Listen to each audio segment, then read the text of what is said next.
Part 1. The world sees shadows where I see the intricate workings of a hidden machine.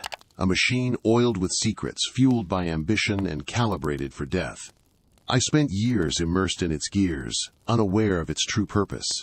I believed I was part of something noble, something ancient, something sacred. They called themselves the keepers of the eternal flame, protectors of a lineage stretching back to antiquity. We studied history, philosophy, strategy. We honed our bodies and minds, pushing ourselves to the limits of human endurance. We were told we were the elite, destined to guide humanity towards a brighter future. I believed them. I embraced the rigorous training, the demanding rituals, the unwavering loyalty demanded of us. I saw it as a privilege, a calling.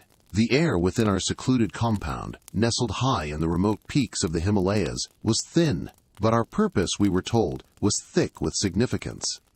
We rose before dawn, our days filled with physical and mental exercises, interspersed with lectures on esoteric knowledge and cryptic prophecies. Our nights were spent in silent contemplation, reflecting on the teachings of our masters. We were forbidden from contact with the outside world, our only connection to it filtered through the carefully curated narratives of our superiors. They spoke of a world teetering on the brink of chaos, a world in desperate need of our guidance. They spoke of the sacrifices that must be made to maintain order, to ensure the survival of our species. I absorbed their words like a sponge, my youthful idealism blinding me to the darkness that lurked beneath the surface. The first crack in the facade appeared during a late-night study session. I stumbled upon a hidden chamber, its entrance concealed behind a tapestry, depicting a mythical serpent devouring its own tail. Inside, I found ancient texts, bound in human skin and filled with chilling descriptions of rituals, far removed from the noble teachings we were given. These weren't philosophical treatises. They were manuals of assassination, detailed accounts of political manipulation, and horrifying instructions for human sacrifice. The keepers weren't guardians of humanity. They were its puppeteers, pulling strings from the shadows, orchestrating events to serve their own twisted agenda. The rituals described in the texts were unspeakable. They involved the consumption of vital organs, the invocation of demonic entities, and the sacrifice of innocent lives to appease ancient, malevolent forces.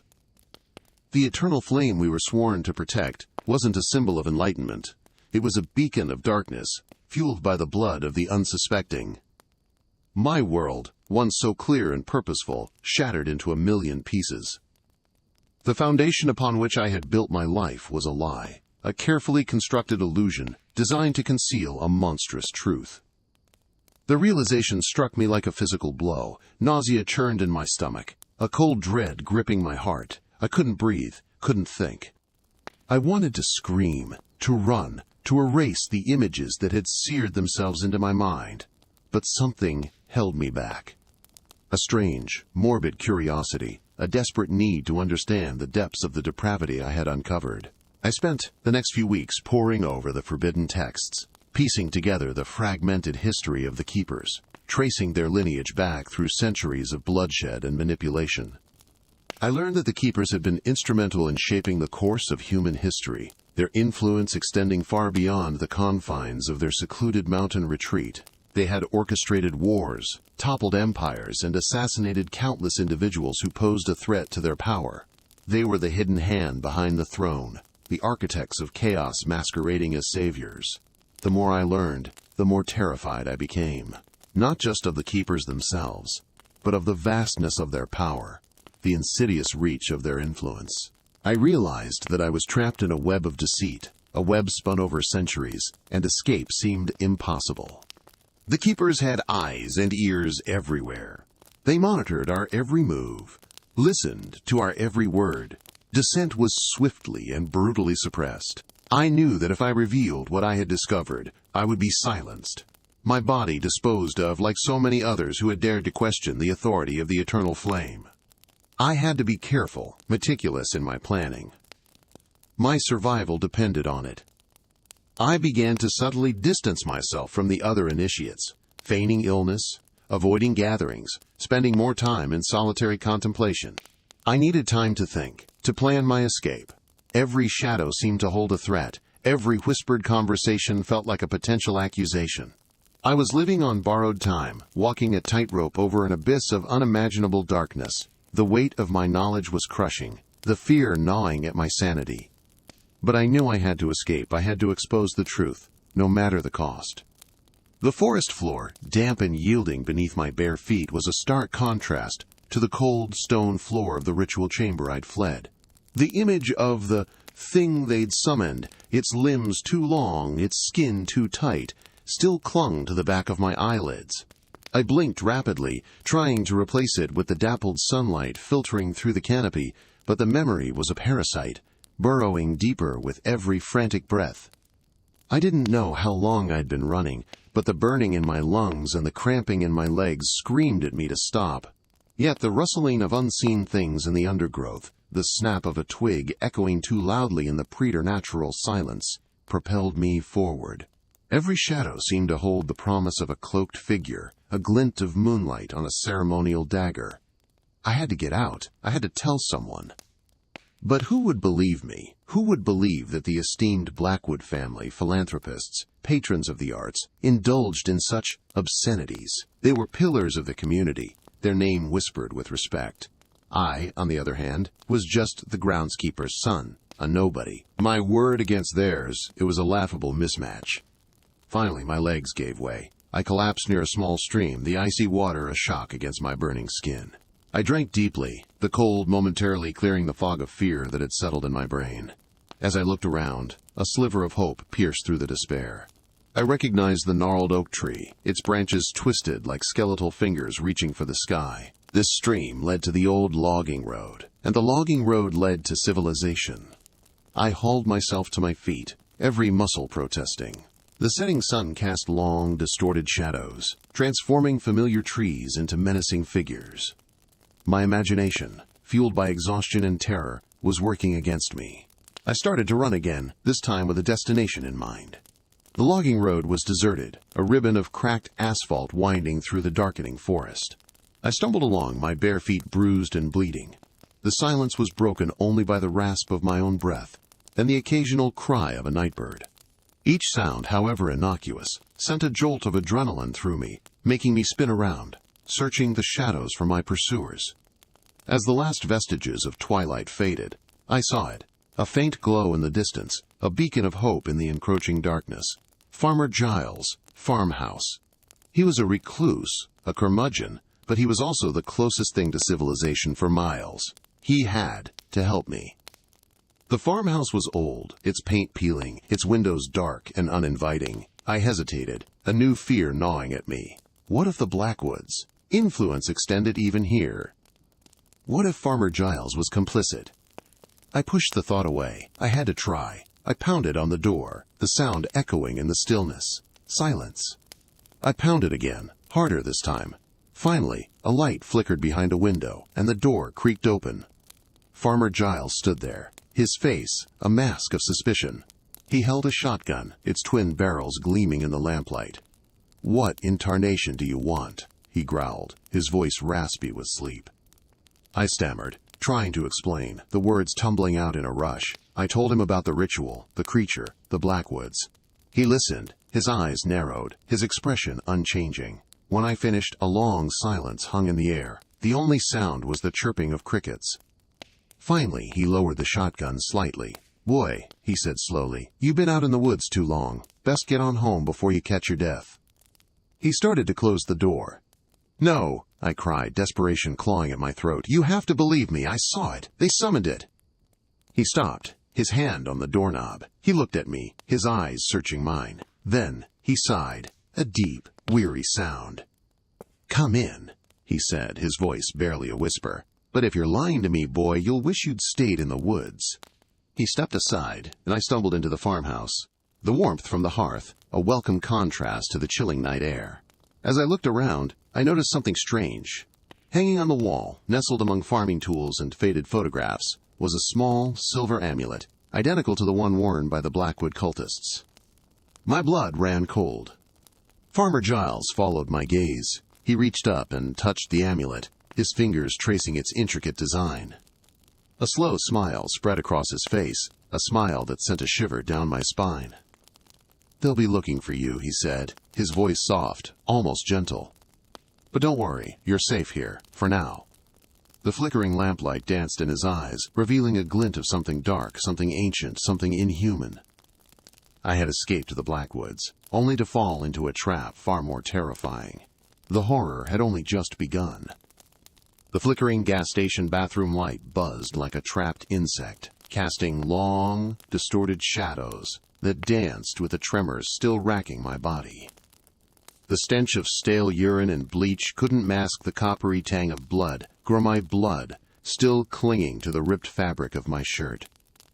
I pressed the damp cloth harder against the gash on my arm, hissing through gritted teeth. It wasn't deep, but the sight of it, the constant reminder of their near success, sent shivers down my spine. They had almost caught me. The chanting, the rhythmic thudding of something, still echoed in my ears. The way their eyes had gleamed in the moonlight, devoid of any semblance of humanity, haunted me. I'd seen enough to know their harvest wasn't about crops, it was about souls. I splashed cold water on my face, the shock momentarily clearing the fog of fear. I had to be smart. They knew what I'd seen. They knew I'd escaped. And they wouldn't stop until I was silenced.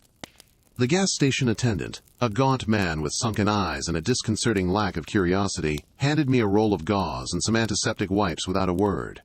He barely glanced at the blood staining my clothes. In this forgotten corner of the world, nestled between desolate highways and whispering cornfields, strange things went unnoticed, or perhaps simply ignored. I paid for the supplies and a bottle of water, my hands trembling. I couldn't stay here. Every shadow seemed to conceal a lurking figure, every passing car a potential transport for my pursuers. Paranoia gnawed at me, sharp and relentless. Outside, the wind howled, a mournful cry that echoed the desolate emptiness of the landscape. The sky was a bruised purple, pregnant with the promise of a storm. I scanned the horizon, searching for any sign of pursuit, my heart pounding a frantic rhythm against my ribs. I decided to head towards the nearest town, a place called Havenwood, marked on a tattered map I'd found crumpled in the glove compartment of my abandoned car. Ironically, the name felt like a cruel joke. There was no haven here, only the chilling vastness of the unknown and the creeping dread that followed me like a shadow. The walk was agonizingly slow. Every rustle of leaves, every distant car engine sent jolts of adrenaline through me. I kept to the shadows, avoiding the pools of moonlight that spilled through the gaps in the overhanging trees. I imagined their faces, contorted in a mixture of fury and zealotic fervor, as they hunted me down. As the first fat raindrops began to fall, I stumbled upon an abandoned farmhouse, its windows boarded up, its paint peeling like sunburnt skin. Hesitation warred with desperation. Staying out in the open was a death sentence, but the farmhouse exuded an aura of decay and unease that made my skin crawl. The storm intensified, the wind whipping the rain into a frenzy. The choice was made for me. I pried open one of the boarded-up windows, the wood splintering and groaning in protest. The stench that hit me was overwhelming, a mixture of mildew, dust, and something faintly metallic that made my stomach churn. Inside, the air was thick and oppressive. Moonlight filtered through the cracks in the boarded windows, painting the decaying interior in a ghostly luminescence. Dust motes danced in the air, illuminated by the flickering lightning that flashed through the gaps. The remnants of a lifelong abandon lay scattered around. A child's rocking horse, a faded photograph of a smiling family, a chipped teacup resting on a dusty table. These remnants of normalcy only amplified the unsettling atmosphere, a stark contrast to the darkness I knew lurked just beyond the walls. I found a corner relatively free of debris and huddled there, pulling my knees to my chest. The storm raged outside, mirroring the tempest within me. I tried to close my eyes to find some semblance of peace, but the images kept flashing behind my eyelids, the chanting, the blood, the vacant eyes of my pursuers. Suddenly, a floorboard creaked in the room above. My blood ran cold. I held my breath, straining to hear over the roar of the storm. Another creak, closer this time. I knew, with chilling certainty, that I wasn't alone. Slowly, painstakingly slowly, I rose to my feet, my heart pounding against my ribs like a trapped bird. I grabbed a broken table leg, my only weapon, and held it before me like a shield. The stairs groaned under a weight, each step measured, deliberate. They were playing with me, savoring the hunt. My grip tightened on the table leg, my knuckles white.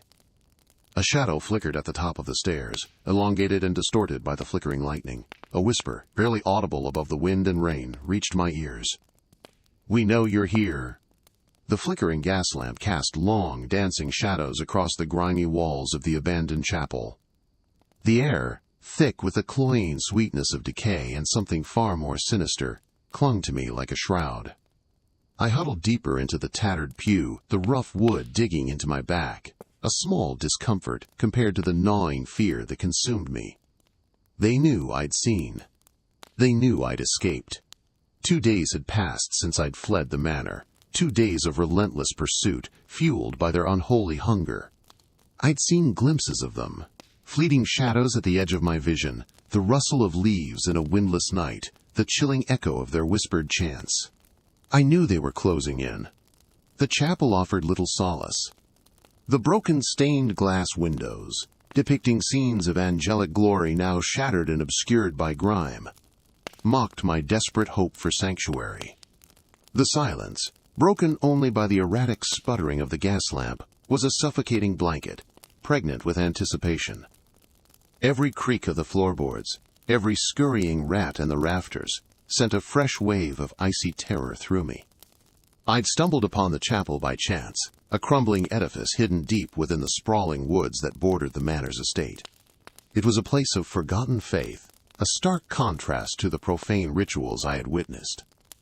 I prayed, a desperate plea to a God I wasn't sure I still believed in, for protection, for guidance, for an end to this nightmare. The gas lamp flickered again, casting the altar into deeper shadow. I noticed something then, something I hadn't seen before.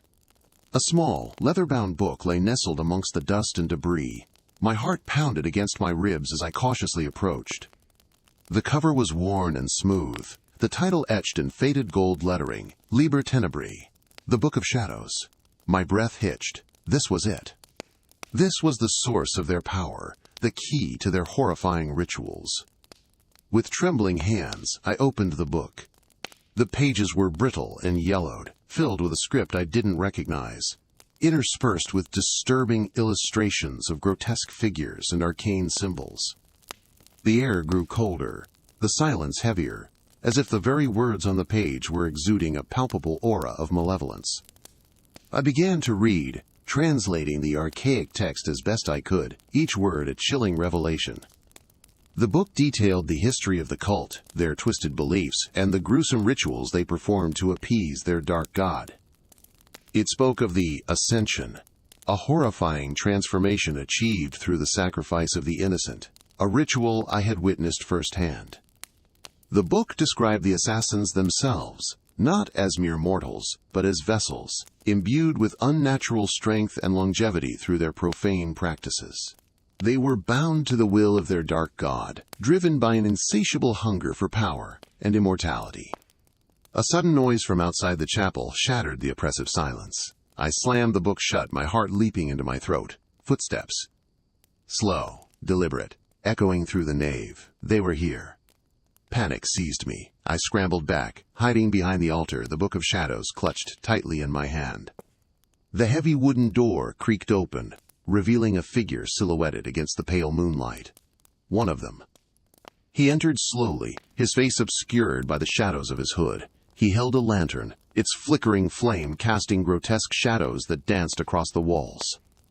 The air grew thick with the same cloying sweetness I had smelled in the manor, the scent of decay and something else. Something metallic. Blood. He stopped in the middle of the chapel, his head tilted slightly as if listening to something I couldn't hear. Then, he spoke, his voice a low, guttural rasp. "We know you're here," he said, his voice echoing through the empty space. "We can smell your fear." My breath caught in my throat. I pressed myself harder against the cold stone of the altar, praying he wouldn't find me. He took a step closer, the lantern light illuminating his face. His eyes, dark and hollow, burned with an unholy fire. His skin was pale and gaunt, stretched taut over his bones. He looked less like a man and more like a thing. He raised his hand, revealing a long, wickedly curved dagger, its blade glinting in the lantern light. "You cannot hide from us," he hissed. "The Master demands your return." I knew I couldn't stay hidden. I had to do something, anything. My hand tightened around the Book of Shadows. Maybe, just maybe, this unholy text held the key to my survival. Maybe within its dark pages lay the knowledge I needed to fight back. As the assassin stalked closer, I clutched the book and prepared to face the horrors within, and the horrors without. The game of cat and mouse was over. It was time to fight. The flickering gas lamp cast elongated shadows across the dusty attic room, each one a grotesque mimicry of the furniture huddled around me. My breath hitched in my throat with every creak of the old house, every rustle of leaves against the grimy window pane. 3 days. 3 days since I had escaped the ritual chamber, the chanting still a phantom echo in my ears. 3 days of hiding in this forgotten corner of the world, the taste of fear a constant companion. The attic, belonging to Mrs. Gable, the elderly widow who ran the only general store for miles, was my sanctuary, albeit a precarious one. She was a kind, if slightly eccentric woman who'd taken pity on my disheveled state, believing my fabricated story of being robbed and stranded. I couldn't tell her the truth. Who would believe that a clandestine group, masked and robed, were performing blood rituals under the light of a crimson moon? Who would believe their ultimate goal was to... I shuddered, unable to even formulate the thought. I'd tried to leave, to put as much distance as possible between myself and that cursed town. But every road, every path seemed to lead me back. It was as if an invisible force held me captive, a spiderweb of dread woven around my heart. The assassins, I knew, were still looking for me. I could feel their presence like a cold draft on the back of my neck. The only item I'd managed to salvage from my abandoned belongings was a small, leather-bound journal I'd found in the assassin's lair. Its pages, filled with spidery handwriting and cryptic symbols, detailed the ritual, the prophecy, and the horrifying truth about their chosen one. Me. According to the journal, I was descended from a long line of vessels, individuals possessing a unique bloodline capable of anchoring a malevolent entity into the physical realm. The ritual I'd witnessed was the first stage in this summoning, a sickening prelude to a greater horror. The next full moon, the journal warned, marked the culmination of the ritual, if they found me then. The attic door creaked open, cutting through my morbid thoughts. Mrs. Gable shuffled in, her face etched with concern. "Dearie, you haven't touched your food," she said, holding a tray laden with bread and stew. "You need your strength." I forced a weak smile. "Thank you, Mrs. Gable. I just haven't had much of an appetite." She placed the tray beside me, her gaze lingering on my face. "You look pale, child. Are you sure you're all right? Perhaps a doctor?" "No," I said, a little too sharply. I softened my tone. "No, thank you. I just need some rest." She nodded slowly, her eyes filled with a mixture of pity and suspicion. "All right, dearie, but if you need anything, you just shout." As soon as she left, I grabbed the journal, my fingers tracing the strange symbols. One in particular, a spiral encased in a triangle, kept appearing throughout the text. I'd seen it before, carved into the altar stone in the ritual chamber. It was a symbol of binding, of containment. But containment of what? I flipped through the brittle pages, searching for any clue, any hint that might help me understand, help me escape this nightmare. A loose piece of parchment slipped from between the pages. It was a map, crudely drawn but undeniably familiar. It depicted the surrounding area, the town, the woods, and a small, isolated cabin nestled deep within the darkest part of the forest. Marked with a stark X, the cabin was circled by the same spiral triangle symbol. Could this be a place of refuge? A place where the binding ritual wouldn't reach? Or was it a trap, a place where they were waiting for me, ready to complete their dark purpose? The risk gnawed at me. Staying here, hiding in Mrs. Gable's attic, felt like a slow march towards inevitable capture. But venturing out, especially to a place marked by their symbol, felt equally dangerous. The setting sun cast long, menacing shadows across the attic floor, mirroring the fear that gripped my heart. I had to make a decision. The full moon was only a week away. The time for hiding was over. I had to face whatever awaited me at that cabin, even if it meant facing the assassins and their terrifying ritual head-on. It was a gamble, a desperate throw of the dice, but it was my only chance. With trembling hands, I folded the map and tucked it into my pocket. Then, taking a deep breath, I slipped out of the attic and into the deepening twilight, the weight of the approaching full moon heavy on my shoulders. The journey to the cabin, I knew, would be fraught with peril, but it was a journey I had to take. My survival, and perhaps the fate of the world, depended on it. I escaped the assassins after learning their darkest ritual. Part 6. The dilapidated motel room stank of stale cigarettes and despair, a fitting reflection of my current state. The flickering neon sign outside cast long, skeletal shadows that danced across the peeling wallpaper, mimicking the fear twisting in my gut. I'd driven for hours, fueled by adrenaline and cheap coffee, desperate to put distance between myself and the crimson hand. Every rearview mirror glance, every passing car, sent a jolt of paranoia through me. They were coming. I knew it. I'd scrubbed myself raw in the motel's grimy shower, trying to wash away the feeling of their eyes on me, the phantom scent of incense and blood that clung to my clothes like a second skin. But the memories were etched deeper than any stain. The chanting, the flickering candlelight illuminating the masked faces, the asterisk thing on the altar. I shuddered, the image burning itself onto the back of my eyelids. I couldn't shake the feeling that I was being watched. The flimsy curtains offered little comfort, the gaps between them like accusing eyes. I kept imagining a dark figure lurking just outside, its breath fogging the window pane. I jumped at every creak of the floorboards, every rustle of leaves outside. My exhaustion was battling with a raw, animalistic terror that kept me wired. I tried to focus on what I needed to do. I needed help, someone I could trust, someone who would believe the insane truth I carried. But who? The police? They'd lock me up, dismiss me as a delusional hysteric. My family? They'd worry, but ultimately they'd think I was cracking under pressure. There was only one person. Eleanor. Eleanor Vance, the occult bookstore owner. She was eccentric, yes, borderline kooky, but she'd always possessed a strange understanding of the world beyond the mundane. She might be my only hope. I rummaged through my bag, my hands trembling, and pulled out the crumpled piece of paper with her bookstore's address. It was a long shot, a desperate gamble, but I had to try. I fumbled with the motel room's rotary phone, the clicks echoing in the suffocating silence. It rang and rang, each ring a hammer blow against my frayed nerves. Just as I was about to give up, a voice, raspy with sleep, answered. "Whispers of the unknown, Eleanor speaking." Relief washed over me, so potent it almost brought me to my knees.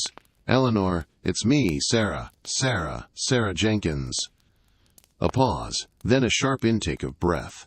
"Sarah, is everything all right?" "No," I choked out, the word barely a whisper. "No, it's not. I need your help. I've seen something terrible."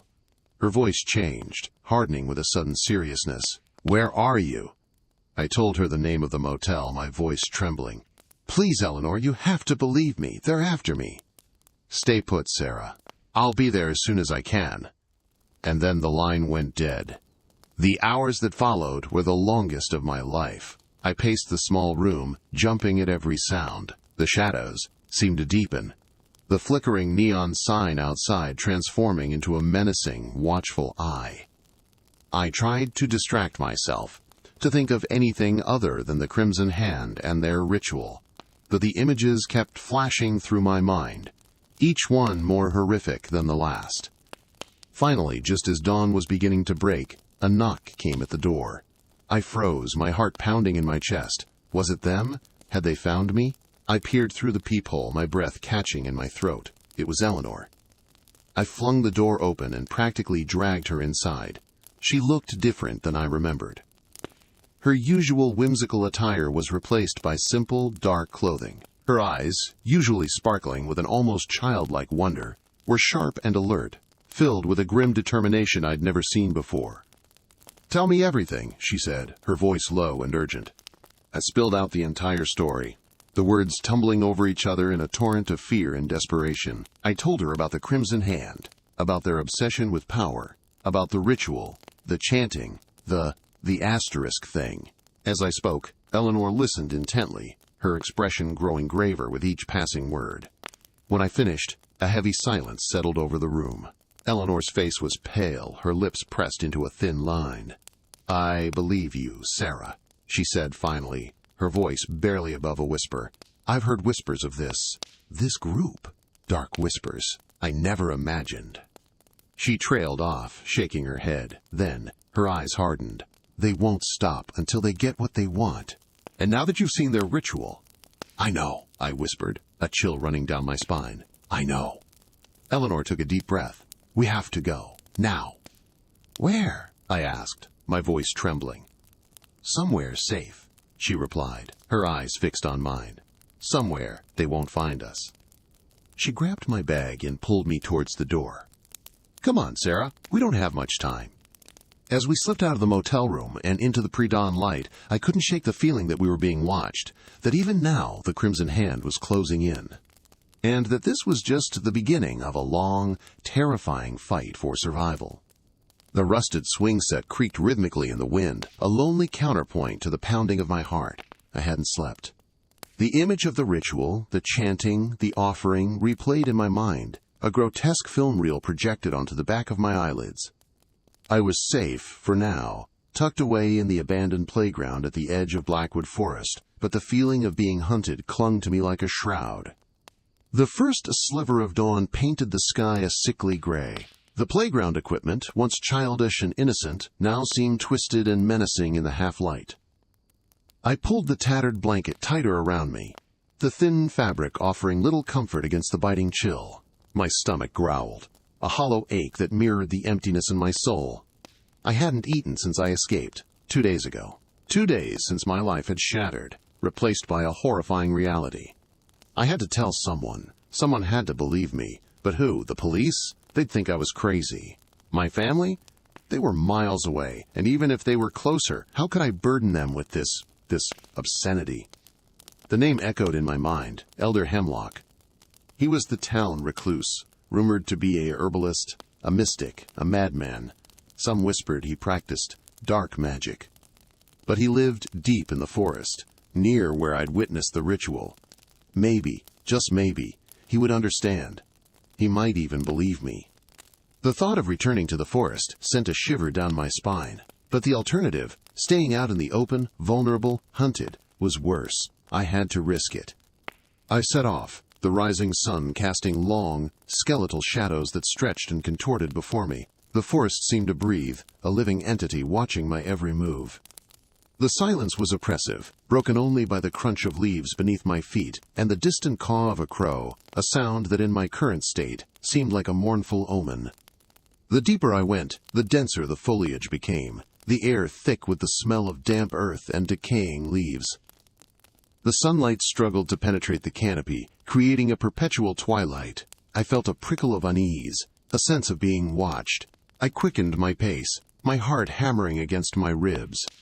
After what felt like an eternity, I stumbled upon a clearing. In the center stood a dilapidated cabin, smoke curling from its crooked chimney. A small garden, overgrown with strange herbs and flowers, surrounded the cabin. This had to be it, Elder Hemlock's dwelling. Hesitantly, I approached the cabin. The wooden door creaked open before I even reached it, revealing a dimly lit interior. A figure emerged, tall and gaunt, with long silver hair and eyes that seemed to glow in the shadows. Elder Hemlock. I need your help, I stammered, my voice barely a whisper. He studied me for a moment, his gaze unnervingly intense. Then, a slow smile spread across his face, a smile that didn't reach his eyes. "I know," he said, his voice a low rumble. "I've been expecting you." He gestured for me to enter. The cabin was small and cluttered, filled with dried herbs hanging from the rafters, dusty books piled on shelves, and strange artifacts I couldn't identify. A fire crackled in the hearth, casting flickering shadows that danced on the walls. I told him everything, about the assassins, the ritual, the offering. As I spoke, a strange calmness settled over me, a sense of relief at finally sharing my burden. To my surprise, Elder Hemlock didn't interrupt. He listened intently, his glowing eyes never leaving my face. When I finished, a long silence hung in the air. The only sound was the crackling fire and the rhythmic ticking of a grandfather clock in the corner. Finally, Elder Hemlock spoke. "You've stumbled upon something ancient and terrible," he said, his voice grave. "Something that should have remained hidden."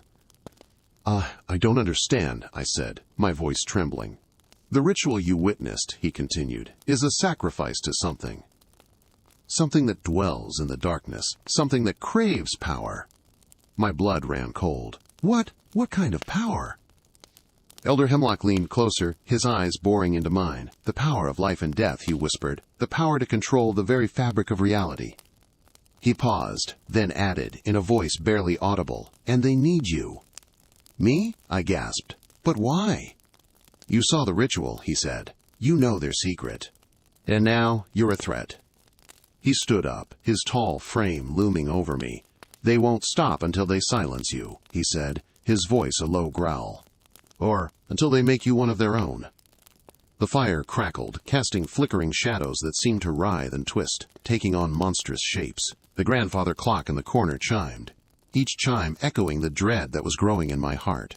I had escaped the assassins, only to find myself trapped in a different kind of nightmare. And I had a terrible feeling that this one was just beginning. The rusted swing set creaked in the wind, a mournful counterpoint to the silence of the abandoned playground. I hadn't slept in what felt like days. Every shadow held a potential threat. Every distant car engine, a harbinger of their return. The assassins. The ones who worshipped the obsidian sun. I had escaped their ritual chamber, a subterranean hellhole carved beneath a seemingly innocuous suburban home. I had witnessed the sickening ceremony, the chanting, the obsidian blade glinting under the sickly yellow light, the sacrifice. The image was seared into my mind, a horrifying brand I couldn't extinguish. The playground was a sanctuary of sorts, a small island of familiarity in a sea of paranoia. I'd chosen it because it reminded me of simpler times, before I stumbled onto their secret, before I became their prey. But even here I felt their presence lurking, a palpable dread clinging to the air like the smell of rain before a storm. My supplies were dwindling. The granola bar I'd scavenged from a deserted convenience store crumbled in my hand, offering little comfort. The water bottle was almost empty. I needed to move, find a new hiding place, but the fear was paralyzing. Every rustle of leaves, every cry of a distant bird sent shivers down my spine. I remembered the words whispered by the captive before the ritual, a warning etched in terror. They see through shadows. They hear through silence. You can't hide. The thought chilled me to the bone. How could I escape something that was interwoven with the very fabric of reality? The sun began to set, painting the sky in hues of bruised purple and blood orange. It was beautiful, a cruel juxtaposition to the terror that gripped me. I pulled my threadbare jacket tighter around me, the fading warmth offering little solace against the encroaching cold. I knew I couldn't stay in the open. The playground, once a refuge, now felt like a trap, exposed and vulnerable. I scanned the surrounding area, searching for any sign of shelter. My eyes fell on a dilapidated church across the street, its stained glass windows shattered, its steeple reaching towards the darkening sky like a skeletal finger. It wasn't ideal. It was probably infested with rats, and the broken windows offered little protection from the elements, let alone the assassins. But it was better than nothing. I crossed the street, my footsteps echoing in the growing twilight. The church door creaked open, revealing a cavernous interior shrouded in shadows. The air was thick with the scent of dust and decay, a faint hint of something metallic clinging to the back of my throat. I stepped inside, my heart pounding in my chest. The remnants of pews lined the aisle, their velvet cushions ripped and torn. The altar, once a place of worship, was now a desecrated ruin. A shattered crucifix lay on the floor, its porcelain figure broken and stained. Suddenly, a floorboard creaked behind me. I whirled around, my breath catching in my throat. Nothing, just the wind whistling through the broken windows. I forced myself to calm down. It was just the wind. Just the old building settling, just my frayed nerves playing tricks on me. I explored the church, hoping to find a relatively secure place to rest. A small room adjacent to the altar caught my attention. It was probably the priest's office, once a place of quiet contemplation. Now, it was just another dusty room, filled with broken furniture. I closed the door behind me, the flimsy lock offering a sliver of psychological comfort. I huddled in a corner, pulling my knees to my chest. The darkness pressed in on me, thick and suffocating. Hours crawled by. The only sound was the rhythmic thumping of my own heart. Then I heard it, a faint scratching sound, coming from the wall behind me. My blood ran cold. I held my breath, straining to hear over the pounding in my ears. The scratching continued, slow and deliberate, like fingernails dragging across wood. It was coming from inside the wall. I pressed myself against the opposite wall, my eyes wide with terror. The scratching grew louder, closer. Then, a section of the wall began to splinter, the wood cracking and groaning under unseen pressure. I scrambled to my feet, backing away from the wall as a small, clawed hand punched through the plaster. It was pale, almost translucent, the fingernails long and sharp like shards of glass. Another hand emerged, followed by a grotesque, elongated face. Its eyes were black, devoid of pupils, reflecting the faint moonlight filtering through the broken windows. Its mouth was a gaping maw filled with needle-sharp teeth. It wasn't one of the assassins. It was something else, something worse. The creature pulled itself through the hole in the wall, its body thin and emaciated, its skin stretched taut over its bones. It crawled towards me, its movements jerky and unnatural. I screamed, a primal sound born of pure terror. I stumbled back, tripping over a broken chair and falling to the floor. The creature lunged, its claws outstretched. I closed my eyes, bracing for the inevitable. But it never came. I opened my eyes to see a figure standing in the doorway, silhouetted against the faint light from the hallway. It was tall and cloaked, its face hidden in shadow. The creature hissed, its black eyes fixed on the figure in the doorway. Then it turned and scurried back through the hole in the wall, disappearing into the darkness. The figure stepped into the room, the moonlight revealing a familiar obsidian blade glinting at its side. One of them. He had found me. The silence of the abandoned church pressed in on me, heavier than the dust motes dancing in the slivers of moonlight filtering through the stained glass windows. I had bartered information for sanctuary with Father Michael, the disgraced priest who now lived a hermit's life amongst the crumbling pews and peeling paint. He knew of the assassins, called them the Veiled Ones, and claimed their rituals were far older and more insidious than I could possibly comprehend. His words echoed in my mind. They don't just kill the body, child. They devour the soul. I shivered, pulling the threadbare blanket tighter around me. The flickering candlelight cast distorted shadows on the walls, transforming familiar shapes into monstrous figures. My escape had been narrow, a desperate flight through darkened alleyways and overgrown fields, leaving me battered and bruised. But the physical pain was nothing compared to the gnawing fear that clawed at my insides. I knew they would be looking for me, their unseen eyes already scouring the city. Father Michael had given me food, stale bread and lukewarm water, and a place to rest, but his charity came with a heavy price: knowledge. He had revealed fragments of their rituals, whispered tales of stolen identities, and consumed memories. He spoke of a nexus, a hidden place where the Veiled Ones converged to perform their darkest ceremonies.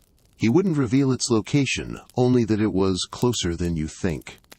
Sleep wouldn't come. Every creak of the aging church, every rustle of wind against the stained glass, sent jolts of fear through me. I felt exposed, vulnerable, like a rabbit caught in the open field, aware of the hawk circling overhead. I couldn't shake the image of their leader, his face hidden behind a silver mask, his eyes burning with an unholy light. I rose and paced the length of the aisle, the cold stone chilling my bare feet. The moonlight painted the Virgin Mary in the stained glass a spectral blue, her sorrowful gaze seeming to follow my every move. I stopped before the altar, the remnants of faded velvet and tarnished gold hinting at a time when this place had been vibrant, alive. Now, only the ghosts remained. Suddenly, a soft scratching sound echoed from the back of the church. I froze, my heart pounding against my ribs. The sound came again, followed by a low thud. My breath hitched in my throat. Father Michael was asleep in the small vestry, his snores a faint rumble in the otherwise silent church. He wouldn't hear this. He wouldn't hear me. Yesenia. I crept towards the sound, each step agonizingly slow. The back of the church was shrouded in darkness, the moonlight unable to penetrate the gloom. I fumbled for a discarded candle, my fingers trembling as I lit it with the stub of another. The flickering flame cast a small circle of light, revealing nothing.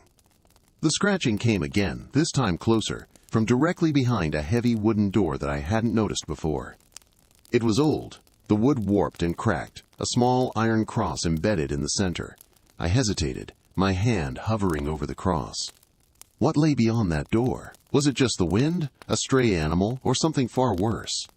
My curiosity, or perhaps a morbid sense of inevitability, pushed me forward. I gripped the cross, its cold metal biting into my skin, and pulled. The door creaked open, revealing a narrow, descending staircase. The air that wafted up was cold and damp, carrying with it the faint smell of decay, the same smell that clung to the veiled ones. Fear warred with the desperate need to know, to understand the darkness that hunted me. I took a deep breath and started down the stairs, the flickering candle my only guide. The air grew colder with each step, the smell of decay intensifying, morphing into something sickly sweet, almost cloying. The staircase opened into a small, dirt-floored cellar. The walls were lined with shelves, stacked with dusty books and jars filled with unidentifiable substances. In the center of the room sat a stone altar, similar to the one upstairs, but this one was stained dark, almost black, and on the altar, my stomach lurched. A silver mask, identical to the one worn by the leader of the Veiled Ones, rested on a bed of withered herbs. Beside it lay a small, leather-bound book, its pages filled with strange symbols and cryptic writings. I knew then, with chilling certainty, that Father Michael had lied. He hadn't offered sanctuary. He had lured me into a trap. As I reached for the book, a hand clamped down on my shoulder, its grip like iron. I screamed, whirling around to face Father Michael. His eyes, once filled with a gentle sadness, now burned with the same unholy light I had seen in the masked leader. "Curious, aren't we?" he whispered, his voice a chilling rasp. "The Veiled Ones welcome your interest." He pulled me towards the altar, his grip tightening. The silver mask gleamed in the candlelight, beckoning me towards a darkness I knew I might never escape. The book, now within reach, seemed to pulse with a dark energy, its secrets whispering promises of power and oblivion. And as Father Michael began to chant in a low, guttural tongue, I understood. I hadn't escaped the assassins. I had walked right into their heart. I escaped the assassins after learning their darkest ritual, Part 10. The radio crackled to life, a burst of static followed by a tinny voice I recognized instantly. "Elijah, is that you?"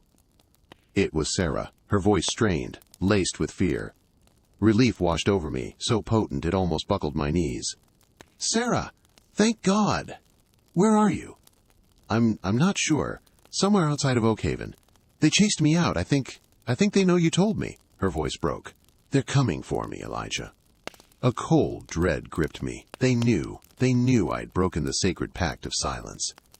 They knew I'd told Sarah about the obsidian ritual, about the horrifying truth behind their supposed cleansing.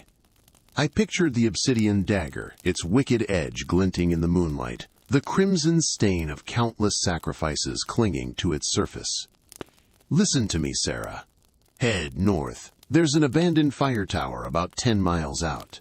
I'll meet you there. Don't stop. Don't look back. Just run." I slammed the receiver down, heart pounding against my ribs. The old gas station phone booth felt like a coffin, the air thick with a premonition of doom. They were coming for both of us now. I stole a rusty pickup truck from behind the gas station, hot wiring it with trembling hands. The engine sputtered to life. A mechanical cough in the oppressive silence. As I sped away, the sky above began to churn, bruised purple clouds swirling like a malevolent entity. The wind howled, carrying the whispers of something ancient and evil. The drive to the fire tower was a blur of terror. Every shadow seemed to conceal a lurking figure. Every rustle of leaves sounded like approaching footsteps. I gripped the steering wheel until my knuckles were white, my eyes constantly scanning the rearview mirror. Finally, the skeletal silhouette of the fire tower appeared on the horizon, a lonely sentinel against the darkening sky. I skidded to a halt at the base, scrambling out and calling for Sarah. "Sarah! Are you here?" Silence. Only the wind answered, whistling through the gaps in the tower's metal frame. A knot of fear tightened in my gut. Had she made it, or had they caught her? I climbed the rusted stairs, each creak echoing in the stillness. The wind buffeted me, threatening to throw me off balance. When I reached the top, I found her huddled in a corner, her eyes wide with terror. They almost got me," she whispered, her voice shaking. "I saw them, Elijah. In the woods. Their eyes, they glowed." I held her close, trying to offer some comfort, but my own fear was a suffocating presence. We were trapped, exposed, high above the ground, with no escape. As darkness fully enveloped us, the first raindrops began to fall, cold and heavy. Lightning illuminated the surrounding forest in brief, terrifying flashes. We saw them then. Figures emerging from the trees, their silhouettes distorted and monstrous in the flickering light. They moved with an unnatural grace, their forms cloaked in the shadows.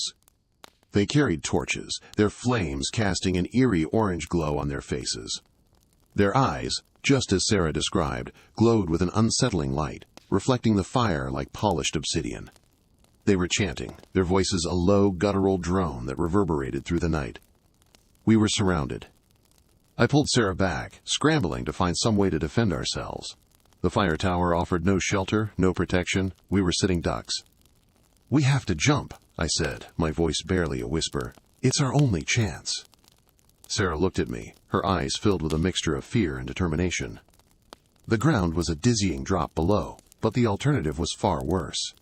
We couldn't stay here and wait for them to reach us.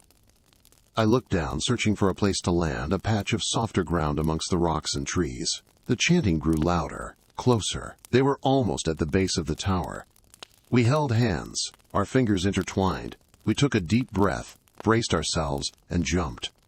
The fall was a terrifying eternity. The wind roared in our ears, the ground rushing up to meet us. Then, blackness. I escaped the assassins after learning their darkest ritual, Part 11. The old woman's words echoed in my mind, a chilling mantra, "The earth remembers." I hadn't slept. The attic room, with its cobwebbed rafters and musty air, offered no comfort. Every creak of the house, every rustle of leaves against the window pane, sent a jolt of fear through me. Sunrise, a pale, watery affair, did little to alleviate the oppressive dread. I needed to leave. This house, this town, felt steeped in the assassins' presence, their shadow clinging to everything like the pervasive damp. But leaving, I knew, was the most dangerous part. They would be looking for me. The earth, as the old woman said, would whisper my every move. I packed a meager bag, some dried fruit, a worn map I'd found tucked away in a drawer, a small, tarnished silver locket that had belonged to my mother. It was all I had left of her, a tangible link to a life that now felt like a distant, fading dream. Descending the creaky staircase, I avoided the parlor, the room where I'd overheard the ritual, the memory of it. The chanting, the unearthly glow, the chilling silence that followed, made my stomach churn. I moved like a ghost, my breath held tight in my chest, tiptoeing through the silent house. The front door, heavy and oak, resisted my efforts to open it silently. The groan of the hinges echoed through the still air, a sound that seemed to reverberate for an eternity. My heart hammered against my ribs. I slipped out, the cool morning air a welcome contrast to the stifling atmosphere inside. The street was deserted. The houses, identical in their weathered gray stone and shuttered windows, seemed to watch me, their silence accusatory. I walked quickly, my head down, trying to blend with the shadows, clinging to the edges of the narrow cobblestone streets. My destination was the old bus station on the edge of town, a dilapidated structure I'd noticed on my way in. If I could just reach it, maybe I could escape, disappear into the anonymity of the city. The walk felt like an eternity. Every sound, every movement in the periphery of my vision sent a spike of adrenaline through me. The wind seemed to whisper secrets in my ear, chilling pronouncements I couldn't quite decipher. The earth, I was certain, was whispering my location, guiding them towards me. I reached the outskirts of town, the landscape changing from tight-knit houses to open fields dotted with gnarled skeletal trees. The bus station, a crumbling brick building with boarded-up windows, loomed in the distance. Relief, fragile and fleeting, washed over me. Then I saw it. A raven, perched atop a twisted branch, its obsidian eyes fixed on me. It was the same bird I'd seen in the old woman's attic, the same unsettling presence that had watched me during the ritual. Its presence felt like a confirmation of my worst fears. They knew. I quickened my pace, my heart pounding against my ribs like a trapped bird. The raven took flight, circling overhead, its shadow a dark omen against the pale sky. As I reached the bus station, a figure emerged from behind the dilapidated structure, tall, cloaked, the glint of metal flashing at their side. My breath caught in my throat. It was one of them. "You shouldn't have run," the figure said, their voice a low, chilling rasp. The earth whispered your every step. I didn't hesitate. Turning, I ran, adrenaline coursing through my veins. The field stretched before me, a vast expanse of undulating green offering a glimmer of hope. I heard the assassin's footsteps behind me, heavy and measured, gaining ground. The raven continued to circle overhead, its caws a mocking soundtrack to my desperate flight. I ran until my lungs burned, until my legs felt like lead. The town, with its menacing silence and hidden horrors, receded in the distance. But the assassin was relentless, their presence a constant, terrifying reminder that I could not escape. As I stumbled, my foot catching on a gnarled root, I knew it was over. I fell to the ground, the impact knocking the air from my lungs. The assassins stood over me, their face hidden by the shadow of their hood. "It's futile," they said, their voice devoid of emotion. "The earth has claimed you." Then, a sound, a distant rumble, growing steadily louder. A vehicle, approaching from the road I hadn't noticed in my panic. Headlights cut through the pre-dawn gloom, illuminating the assassin's figure. They hesitated, momentarily distracted. It was my chance. I scrambled to my feet, ignoring the throbbing pain in my ankle, and ran towards the road. The vehicle, a battered pickup truck, screeched to a halt beside me. A grizzled man, his face weathered and lined, leaned out the window. "Need a ride?" he asked, his eyes filled with a curious mixture of suspicion and concern. I didn't hesitate. I climbed into the truck, slamming the door shut behind me. As the truck sped away, I risked a glance back. The assassins stood in the middle of the road, their figure silhouetted against the rising sun, watching us disappear. The raven circled overhead, its caw echoing in the morning air. I had escaped, but I knew, with a chilling certainty, that they would not give up. The earth remembered, and so did they. I escaped the assassins after learning their darkest ritual, Part 12 of 25. The radio crackled to life. The voice of the late-night DJ, a jarring intrusion in the suffocating silence of the cabin. I hadn't turned it on. It just started. Static bled into a sickly sweet melody, a lullaby I vaguely recognized from my childhood. The DJ's voice, usually jovial, was strained, thin, almost a whisper. They're coming for you, Sarah." The radio abruptly cut to static again, a high-pitched whine drilling into my skull. Panic tightened its icy grip around my chest. I slammed my fist down on the radio, but the static persisted, morphing into that same unsettling lullaby. I ripped the power cord from the wall, the sudden silence deafening. This wasn't just some coincidence. They were toying with me, letting me know they were always watching. They were everywhere. Outside, the wind howled, whipping the branches against the cabin walls like skeletal fingers scratching for entry. The shadows inside danced with the flickering light of the kerosene lamp, twisting into grotesque shapes that seemed to writhe and pulsate. I grabbed the iron poker from beside the fireplace, its cold metal a small comfort in my trembling hand. I had to leave, now. Grabbing my meager supplies, a bottle of water, the remnants of a protein bar, and the tattered map I'd stolen, I crept towards the door. Every creak of the floorboards, every rustle of the wind, sounded amplified, each a potential harbinger of their arrival. I reached for the doorknob, my hand hovering just above the cold metal. Then I heard it. A low, guttural chanting emanating from the woods. It was faint, almost imperceptible, yet it resonated deep within my bones. A chilling vibration that stole the breath from my lungs. The lullaby from the radio, it was part of the chant. It was their summoning ritual. I slammed the door shut, scrambling back into the shadows.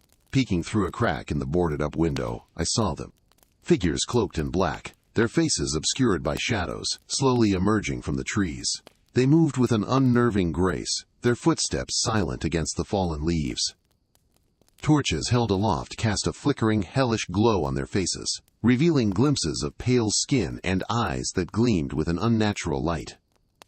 The chanting grew louder, more insistent, weaving its way into my thoughts, twisting them into knots of fear and despair.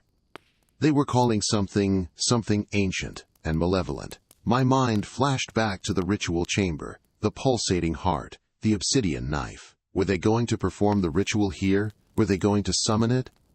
Terror lent me a sudden burst of strength.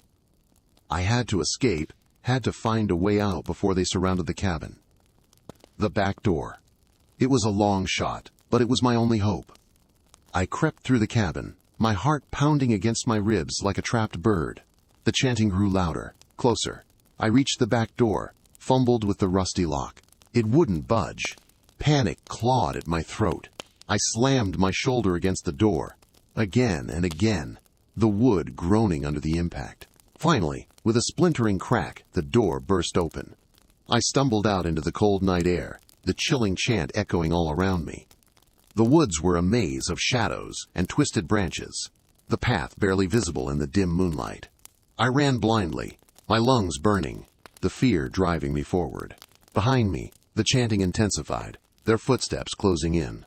I tripped, falling hard onto the damp earth, the impact knocking the wind out of me. For a moment, I lay there, paralyzed with fear, the chanting a suffocating presence all around me.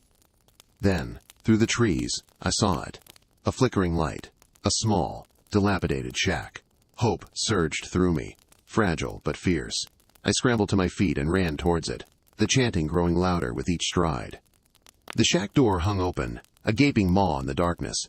I stumbled inside, slamming the door shut behind me, the sound echoing unnaturally loud in the small space. I fumbled for a latch, a bolt, anything to secure the door, but there was nothing. Just bare wood, rough against my trembling hands. I pressed my back against the door, listening as the chanting reached a fever pitch just outside. The flimsy wood rattled under the force of something heavy slamming against it. They were here. Through a crack in the wall I saw them. Their shadowy figures surrounded the shack, their torches casting long, dancing shadows. The chanting stopped. A silence descended, heavy and pregnant with dread. Then, a voice, cold and sharp as broken glass, cut through the stillness. "We know you're in there, Sarah." The voice was familiar, chillingly familiar. It was the voice of the late-night DJ, the voice from the radio. I hadn't slept. Not really. The brief snatches of unconsciousness that came were filled with fractured images of the ritual chamber, the chanting, the shimmering obsidian blade, the thing on the altar. I shivered, pulling the threadbare blanket tighter around me, even though the summer night was stifling. I was hiding in the abandoned general store, its dusty shelves a macabre mockery of normalcy. Canned goods long expired, their labels peeling like sunburnt skin, lined the walls. The air hung thick with the scent of decay and something else, something metallic, like dried blood. Every creak of the floorboards, every rustle of leaves outside the boarded-up windows sent jolts of fear through me. They were looking for me. I knew it. The assassins. They wouldn't let me live after witnessing their dark sacrament. I'd managed to steal a map from one of their discarded robes, a crudely drawn thing on parchment marking their territory. A sprawling network of tunnels connected various abandoned buildings in the small, isolated town they had claimed as their own. The map also indicated a location they called the Sanctum, marked with a chilling symbol that resembled a stylized eye weeping blood. I knew, instinctively, that this was where the true heart of their depravity lay. Days bled into nights. I rationed the stale crackers and bottled water I'd scavenged, my stomach twisting with every bite. My only companion was the gnawing fear and the growing obsession to understand what I had seen. What was that creature on the altar? Why did they worship it? The map had another marking, a small circle with the word Haven scrawled beside it. It lay outside the assassins' territory, a potential escape route. But the path there was treacherous, cutting through the heart of their hunting grounds. The silence in the store pressed down on me, heavier than the dust. I needed to move. Staying in one place was a death sentence. Gathering my meager supplies, I slipped out the back door, the rusty hinges groaning in protest. The moon was a sliver in the inky sky, casting long, distorted shadows that seemed to writhe and reach for me. I moved from shadow to shadow, clinging to the edges of buildings, the map clutched in my hand. The town was eerily silent. Not even the chirp of crickets broke the oppressive quiet. It was as if the very air held its breath, waiting. Suddenly, a flicker of movement caught my eye. Across the street, in the dilapidated church, a candle flickered. I froze, my heart hammering against my ribs. The church was marked on the map as a key meeting place for the assassins. I had to resist the urge to run. Instead, I crept closer, drawn by a morbid curiosity and a sliver of desperate hope that I might glean some information. Peeking through a crack in the boarded-up window, I saw them. 3 figures cloaked in black, their faces obscured by hoods. They stood around a table, their hands moving over something I couldn't quite make out. The air in the church thrummed with a low, guttural chanting, a chilling echo of the ritual I had witnessed. I strained to see what lay on the table. As one of the figures moved, a glint of metal caught the moonlight. It was the obsidian blade. Beside it, something small and wrapped in cloth. My breath hitched. Was it another offering? The chanting grew louder, more fervent. The figures began to sway, their movements hypnotic and unsettling. Then, one of them unwrapped the cloth. I gasped, stumbling back from the window. It wasn't another sacrifice. It was a doll. A small porcelain doll with painted features and a long, dark braid. The assassins continued their chanting, their hands moving over the doll as if caressing it. A wave of nausea washed over me. The contrast between the brutal ritual I had witnessed and this bizarre display of affection was jarring, disturbing. What did it mean? As I watched, one of the assassins lifted the doll and held it aloft. The moonlight glinted on something embedded in its chest. A small, obsidian shard, shaped like a teardrop, the same material as the sacrificial blade. The chanting reached a crescendo, and the figure holding the doll began to weep. Not a normal cry, but a low, keening wail that seemed to emanate from the very depths of their soul. My mind reeled. The ritual, the doll, the weeping, it all pointed to something far more twisted and complex than I could have imagined. This wasn't just about blood and sacrifice. There was something else, something deeper, something broken. I had to get out of there. The church, the town, this whole cursed place. I turned to flee, my legs trembling, but as I did, a floorboard beneath my foot groaned. The chanting stopped. Silence descended on the church, heavy and suffocating. Then, a voice, cold and sharp as shattered glass, cut through the stillness. "Who's there?" I didn't wait to find out. I ran. The hunt was on. I escaped the assassins after learning their darkest ritual, Part 14. The dilapidated church offered little solace. Rain lashed against the stained glass windows, depictions of saints now obscured by grime and neglect. Each gust of wind felt like a clawing hand, trying to pry open the decaying wooden doors. I huddled deeper into the moth-eaten pew, the damp wood seeping into my bones. The silence, broken only by the storm's fury, was more unsettling than any scream. They knew I was out there. I could feel it, a prickling sensation on my skin, a phantom whisper in the howling wind. My supplies were dwindling. The stolen bread and cheese were gone. Only a half-filled canteen of water remained. Hunger gnawed at my stomach, a dull ache that mirrored the growing despair in my heart. I had to move, to find a new sanctuary, but the fear of stepping back into their web paralyzed me. Every shadow seemed to writhe. Every creak of the old church echoed their approach. I pulled out the small, leather-bound book I'd managed to steal from their inner sanctum. Its pages, filled with their twisted rituals and prophecies, were the key to understanding their motives, to finding a way to stop them. I ran my fingers over the archaic script, the ink strangely warm beneath my touch. A particular passage, underlined in what looked like dried blood, caught my eye. It spoke of a convergence, a time when the veil between worlds thinned, allowing the entity they worshipped to cross over. The date mentioned was alarmingly close. The next full moon, just 3 nights away. A sudden, sharp crack echoed through the church. I jumped, heart pounding against my ribs.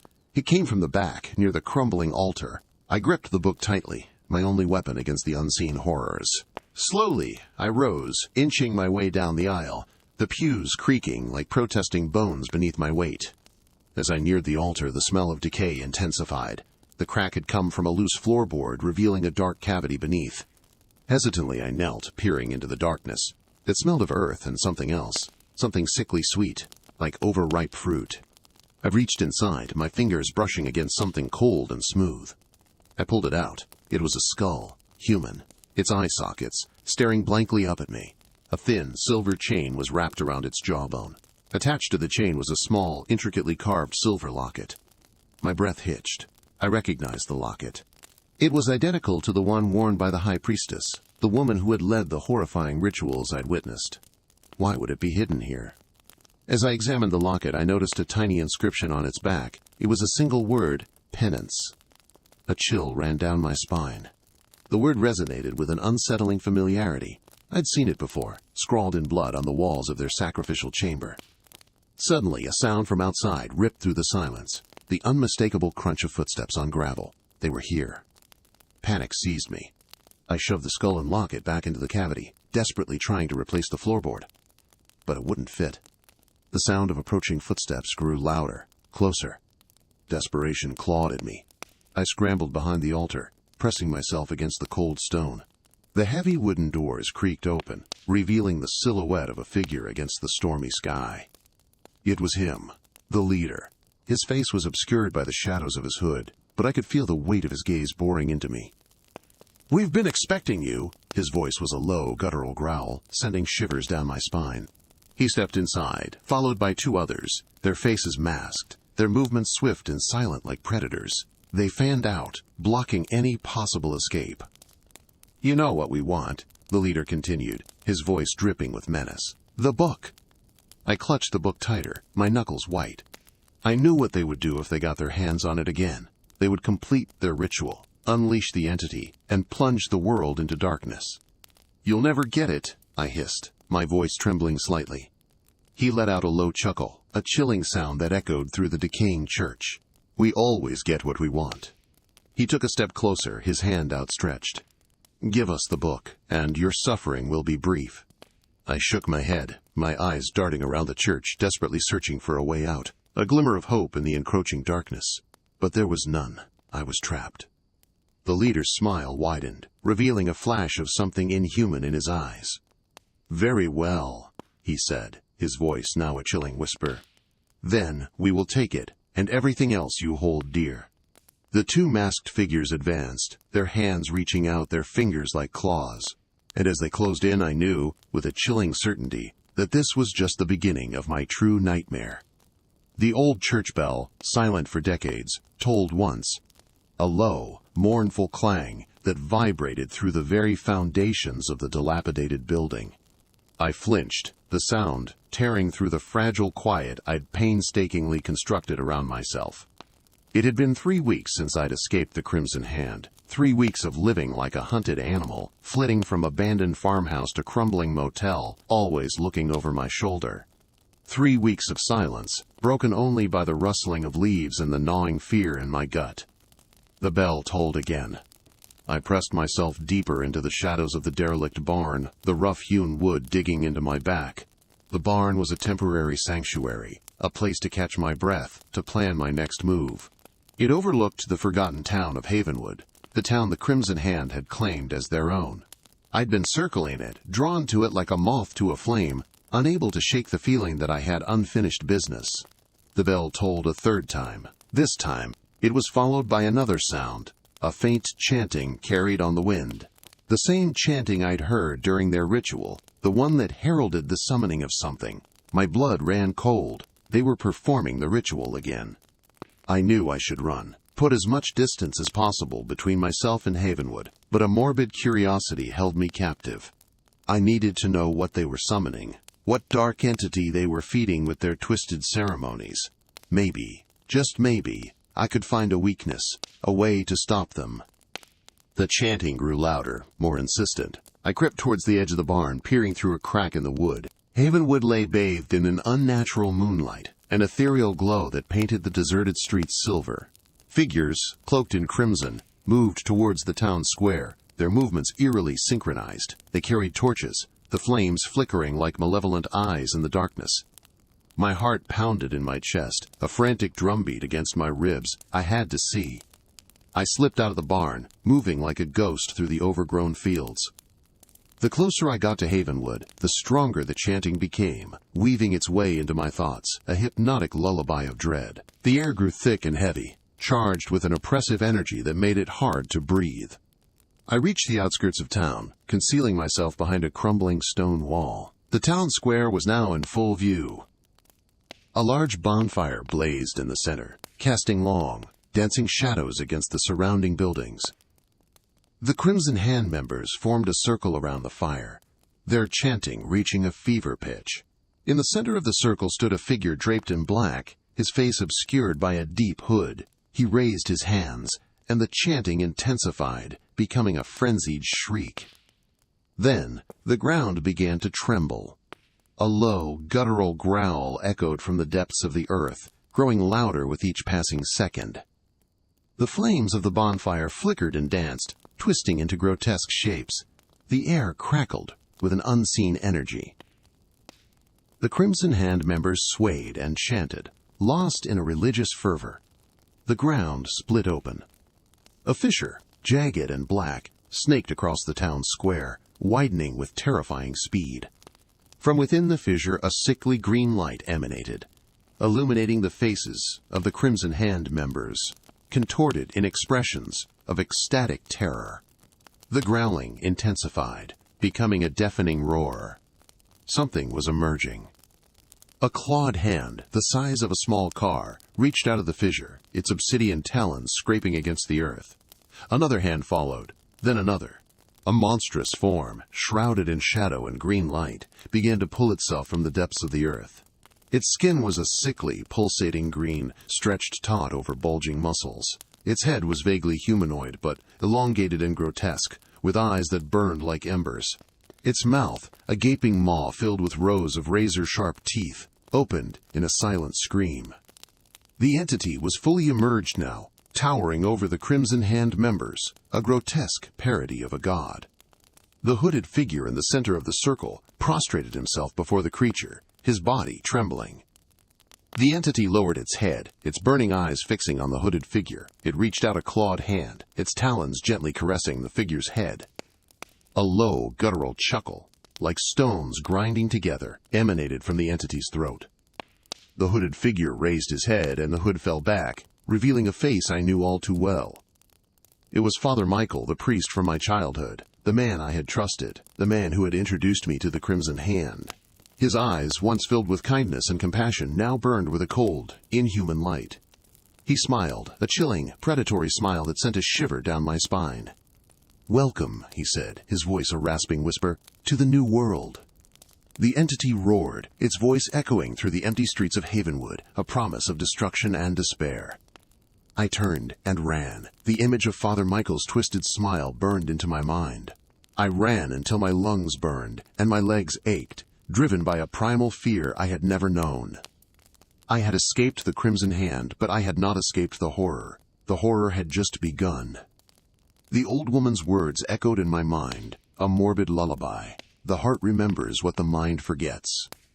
I didn't know what it meant, but the visceral dread it instilled was enough. Dawn painted the dilapidated motel room a sickly yellow, highlighting the dust motes dancing in the stale air. My reflection in the cracked mirror was a stranger, gaunt, haunted, with eyes that held a depth of fear I'd never known. I'd managed to reach a small town, a blip on the map, hoping anonymity would cloak me from the Obsidian Hand. They hadn't shown themselves since the abandoned church, but the silence was more menacing than pursuit. It was the silence of a predator waiting, watching.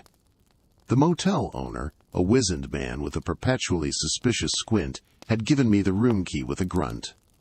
He hadn't asked for my name, a small mercy in this paranoid existence I'd adopted. I hadn't slept. Every creak of the floorboards, every rustle of leaves outside the window, sent jolts of adrenaline through me. The Obsidian Hand had stripped me of sleep, replacing it with a gnawing anxiety that gnawed at the edges of sanity. I knew I needed to understand their ritual. The fragmented images that plagued my dreams, chanting figures, the obsidian dagger, the pulsating heart, were pieces of a horrifying puzzle. If I could assemble them, perhaps I could find a weakness, a way to fight back. I unpacked the few possessions I'd managed to salvage, a tattered notebook, a pen, and the small antique locket I'd found clutched in my father's hand after they took him. It was the only clue he'd left me, a smooth silver oval engraved with a single cryptic symbol, a stylized eye within a triangle. The locket felt strangely warm against my skin. I traced the symbol with my fingertip, trying to decipher its meaning. Had my father known about the obsidian hand? Was this locket a warning? A key? As I turned it over, a tiny latch clicked open, revealing a hidden compartment. Inside, nestled on a bed of faded velvet, was a folded piece of paper. My hands trembled as I unfolded it. The paper was brittle with age, the ink faded but legible. It was a list of names, locations, and dates. My heart hammered against my ribs as I scanned the list. They were names of people I vaguely recognized, people my father had worked with years ago, and the dates, they corresponded with their disappearances. My father had been investigating the obsidian hand. He had been so close to exposing them, and they had taken him. The weight of his unspoken fear, his coded warnings, finally crashed down on me. He'd known they were coming. He'd tried to protect me. A wave of nausea swept over me, and I stumbled to the bathroom, retching into the stained sink. The old woman's words echoed again, louder this time. The heart remembers what the mind forgets. What was my heart trying to tell me? I splashed cold water on my face, staring at my reflection.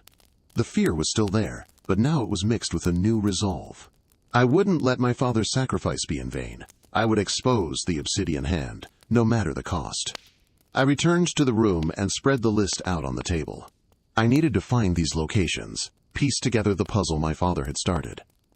The first location on the list was a small town in Oregon, a place called Silent Hollow. Suddenly, a knock at the door startled me. I froze, every muscle tense. The obsidian hand?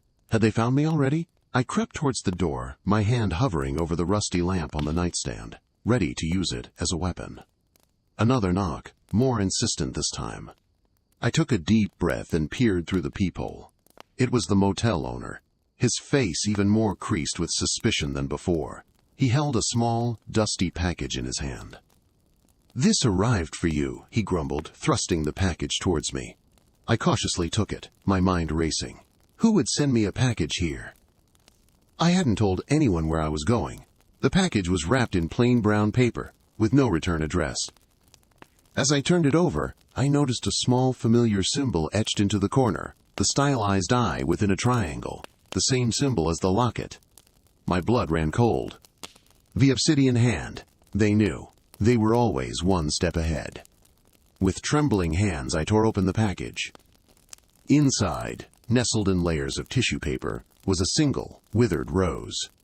Its petals were the color of dried blood, and a faint, sickly sweet aroma emanated from it.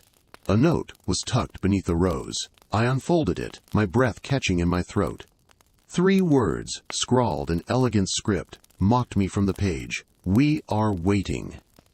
The room spun. I clutched the note, the withered rose a chilling testament to their power, their reach. They were playing with me, toying with me like a cat with a mouse.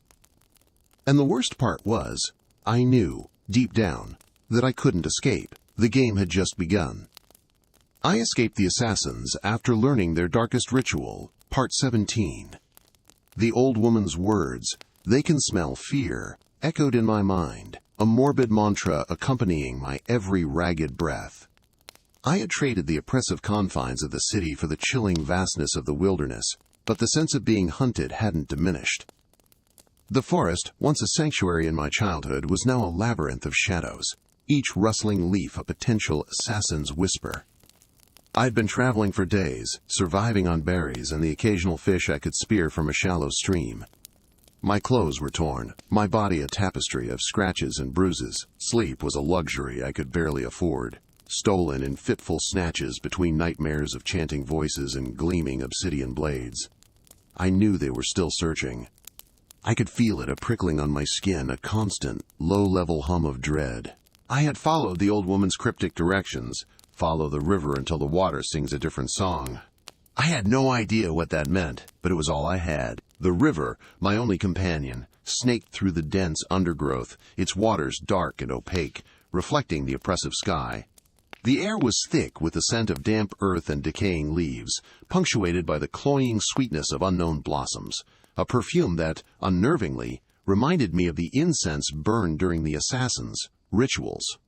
One evening, as the last vestiges of light bled from the sky, I stumbled upon a cave hidden behind a curtain of moss-covered vines. Exhaustion gnawed at me, a deep, bone-aching weariness.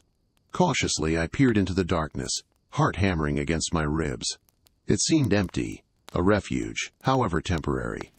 I slipped inside. The cool, damp air, a welcome balm against my fevered skin. The cave was small, barely large enough to stand in, but it offered a modicum of protection from the elements, and, more importantly, from prying eyes.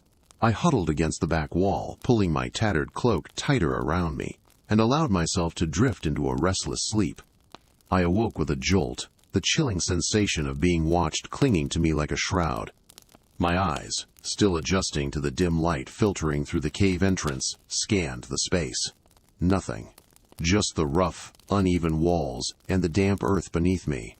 Yet, the feeling persisted, a weight pressing down on my chest, stealing my breath. Then, I heard it, a faint, almost imperceptible scratching sound, coming from deeper within the cave. My blood ran cold. I hadn't noticed another passage, obscured by shadows. Slowly, I rose to my feet, every muscle screaming in protest. The scratching continued, punctuated now by a low, guttural growl that sent shivers down my spine. Fear, raw and primal, threatened to overwhelm me. I remembered the old woman's warning. They could smell fear. I fought to control my terror, forcing myself to breathe slowly, deeply, trying to quell the frantic beating of my heart. I edged closer to the shadowed passage, my hand outstretched, fumbling for a rock, a stick, anything to defend myself. The growling intensified, closer now, and the scratching became a frantic scraping, as if something were clawing at the earth. I braced myself, every nerve on high alert. Suddenly, a pair of eyes, glowing with an unnatural luminescence, appeared in the darkness. They were not human eyes. They were larger, more primal, reflecting a cold, calculating intelligence. The growling stopped, replaced by a low, menacing hiss. A creature emerged from the shadows, its form slowly taking shape in the dim light. It was canine, but larger than any wolf I had ever seen, its fur a sickly, mottled gray, its teeth long and sharp, stained a dark rusty red. Its eyes, fixed on me, burned with a hungry malice. Terror, icy and paralyzing, washed over me. I stumbled back, my hand hitting the rough cave wall. The creature took a step forward, its lips peeled back in a snarl, revealing rows of razor-sharp teeth. I knew, with a chilling certainty, that I was trapped. I closed my eyes, waiting for the inevitable, but instead of the searing pain of teeth tearing into flesh, I heard a different sound, a high-pitched, almost musical note, echoing from the entrance of the cave. The creature froze, its head cocked, listening. The note repeated, closer now, and then another joined it, creating a strange, otherworldly harmony. The creature whimpered, a low, mournful sound, and took a step back. The music swelled, filling the cave, and the creature, its eyes still fixed on me, began to tremble. It turned and fled back into the darkness, its whimpers fading into the depths of the cave. Slowly, cautiously, I opened my eyes. Standing at the entrance of the cave, bathed in the soft light of the rising moon, were two figures. Their faces were obscured by hoods, but I could see the glint of metal in their hands. They were not assassins. Their presence exuded a different kind of power, a calming, almost ethereal energy. The music, I realized, was emanating from them. Who were these mysterious figures? And why had they saved me? The questions swirled in my mind, a fragile hope flickering in the darkness. Perhaps, just perhaps, I wasn't alone in this fight. The old woman's words echoed in my mind. The crimson bloom takes only what it desires. I huddled deeper into the damp recess of the abandoned church, rain hammering against the stained glass depiction of a sorrowful saint. The vibrant colors once meant to inspire hope now seemed to mock my despair. The assassins, the Crimson Hand, were closing in. I could feel it in the tightening of the air, the prickling of my skin. The ritual I'd witnessed, it was a grotesque parody of life and death. They offered their victims to the Crimson Bloom, a pulsating, fleshy entity hidden deep within their mountain fortress. It fed not on flesh or blood, but on the victims' deepest regrets, their most potent fears, leaving behind husks devoid of any semblance of humanity. And I, having witnessed their darkest secret, was now their most coveted prize. My fear, amplified by the knowledge of their ritual, was a feast they craved. The church, once a sanctuary, felt more like a tomb. The scent of decay clung to the rotting pews, mingling with the metallic tang of rain. I rummaged through the tattered remains of a priest's robe I'd found, hoping for something, anything, to help me. A small, tarnished silver cross fell out, its chain broken. I clutched it tightly, a pathetic symbol of hope in the face of overwhelming dread. Suddenly, a floorboard creaked from somewhere within the church. My heart leaped into my throat. I held my breath, straining to hear over the relentless drumming of the rain. Another creak, closer this time. It wasn't the wind. They were inside. I scrambled to my feet, the silver cross digging into my palm. The stained glass window, a potential escape route, was too high to reach. The main doors were locked, bolted from the outside. Panic clawed at my throat. I had to find another way out. A small door, almost hidden behind a decaying tapestry depicting the Last Supper, caught my eye. I lunged towards it, fingers fumbling with the rusted latch. It groaned open, revealing a narrow passage leading down into darkness. The stench that wafted from the opening was overpowering, a sickening blend of mildew and something else. Something putrid. I hesitated. Was this truly a better option than facing the Crimson Hand? Another creak, much closer now, spurred me into action. I slipped through the door, plunging into the unknown. The passage was narrow, barely wide enough for my shoulders. The air was thick and stagnant, each breath a struggle.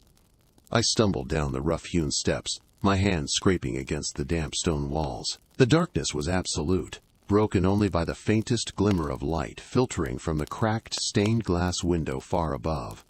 The passage opened into a larger chamber. The smell here was even more intense, making me gag. My eyes, slowly adjusting to the gloom, began to make out shapes. Rows upon rows of something lined the walls. As I took a tentative step forward, my foot landed on something soft and yielding. I looked down. Skulls. The chamber was a charnel house, filled with the bones of the forgotten. A wave of nausea washed over me. The Crimson Hand. They hadn't just been using the mountain fortress for their rituals. This church, this entire place, had been steeped in death for far longer than I could imagine. A scraping sound echoed from the passage behind me. They were close. I had to escape. I stumbled through the bones, desperate to find another way out. A small archway at the far end of the chamber offered a sliver of hope. I scrambled towards it, my feet crunching on the skeletal remains. As I passed beneath the archway, I realized I had entered another, smaller chamber. This one was different. A single flickering candle illuminated a crude altar in the center of the room. Upon the altar lay a book, bound in dark leather, its pages filled with strange symbols. The Crimson Bloom, the ritual, it was all here, detailed in chillingly precise language. I reached out, compelled by a morbid curiosity, and touched the cover of the book. A voice, cold and sharp as shattered glass, echoed through the chamber. Curious, aren't we? I whirled around. Standing in the archway, silhouetted against the faint light from the charnel house, were two figures. Their faces were obscured by the shadows, but I could see the glint of steel in their hands. The Crimson Hand. They had found me. The Crimson Bloom is hungry, one of them hissed, their voice devoid of any trace of humanity, and you, little bird, are just the feast it desires. The other figure stepped forward, their hand raised, a wickedly curved dagger gleaming in the candlelight. Your fear is a sweet nectar. We will savor every drop. Trapped between the assassins and the horrors of the charnel house, I knew my time was running out. The Crimson Bloom was waiting, and its hunger was insatiable. The silence in the abandoned church was thicker than the dust coating the pews. The air itself seemed to hold its breath, anticipating something terrible. I clutched the tattered journal, its leather binding slick with sweat. Inside were the details, the horrifying specifics of the ritual I'd witnessed, the ritual I barely escaped. The ritual that fueled the assassins, granting them unnatural longevity and skill. I'd been running for weeks, ever since I'd stumbled upon their hidden chamber beneath the opulent estate where I'd worked as a groundskeeper.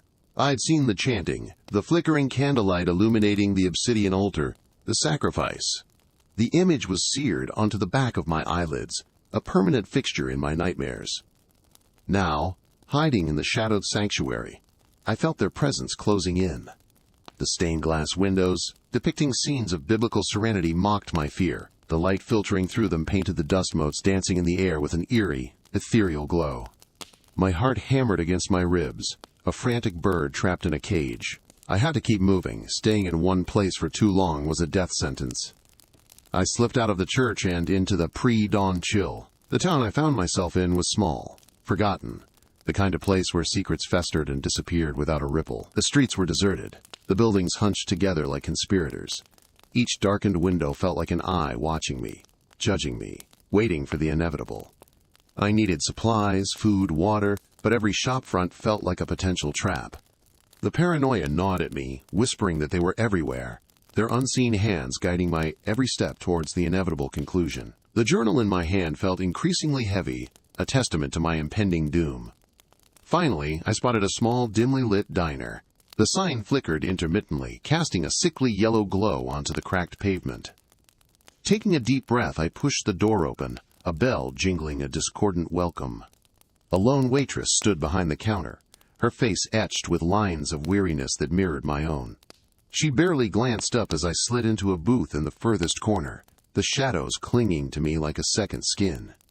The smell of stale coffee and burnt grease hung heavy in the air. I ordered a black coffee and a plate of eggs, my stomach churning with anxiety rather than hunger. The waitress shuffled back to the kitchen, her movements slow and deliberate.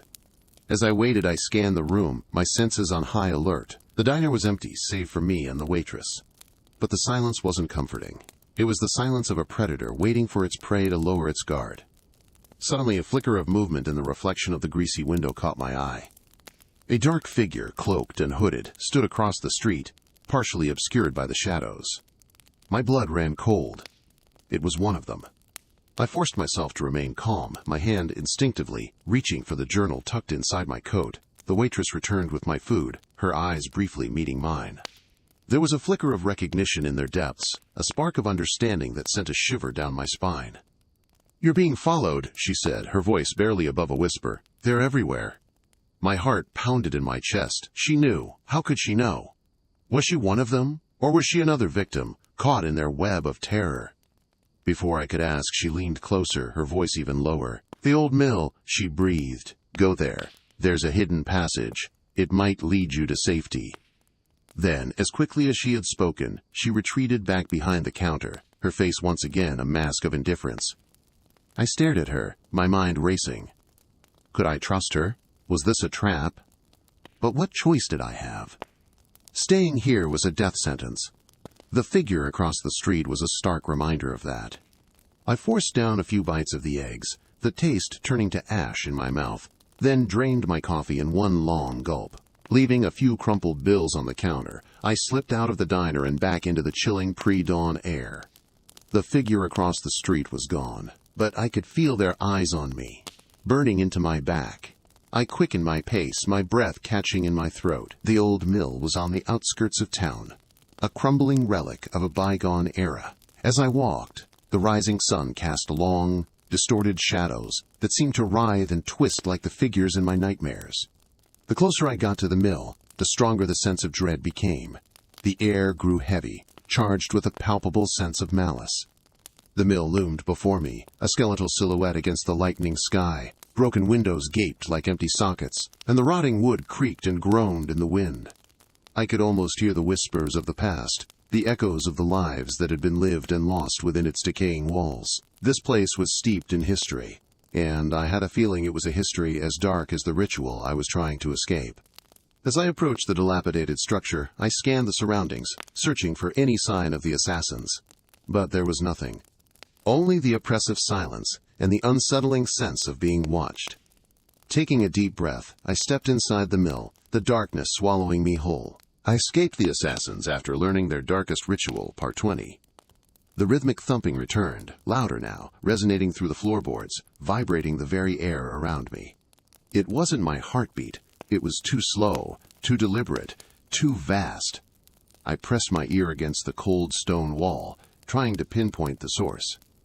It seemed to be coming from below, deep below, as if the earth itself were pulsing with some malevolent lifeblood.